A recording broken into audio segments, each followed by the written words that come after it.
মিছিলে বের হয়।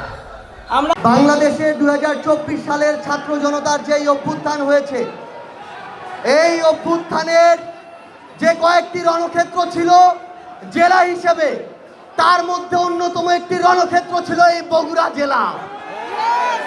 এই বগুড়া জেলায় একটার পর একটা আমার ভাইকে শহীদ করা হয়েছে।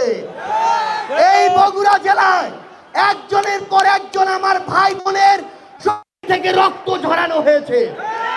বিগত 16 বছরে যেই জেলার নাম শুনলে উন্নয়ন বাজেট, বিভিন্ন জায়গায় প্রমোশন থেকে শুরু করে অগ্রগতিতে নাম কেটে দেওয়া হয়েছে, সেটি হচ্ছে এই বগুড়া জেলা।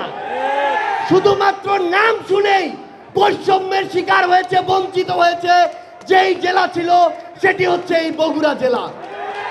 এই অভ্যুত্থান পরবর্তী শত শত ত্যাগের বিনিময়ে আজকে আমরা বগুড়া জেলায় দাঁড়িয়েছি যেই দাবিটি নিয়ে, সেটি হচ্ছে ওই খুনি ফ্যাসিস্ট হাসিনা এবং তার যে দল আওয়ামী লীগ, যেই দলের নেতৃত্বে আওয়ামী লীগ এবং হাসিনা তার আওয়ামী লীগ, যুবলীগ, ছাত্রলীগের সকল সন্ত্রাসীকে একসাথে নিয়ে বাংলাদেশে এমন একটি গণহত্যা হয়েছে।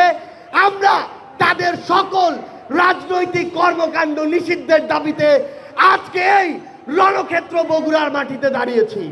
বান্ডেল থাকলে প্রতি সেনমানিতে টাকা বাঁচবে। বিকাশ সেনমানি বান্ডেল কিনে জিতুন প্রতি লেনদেনে।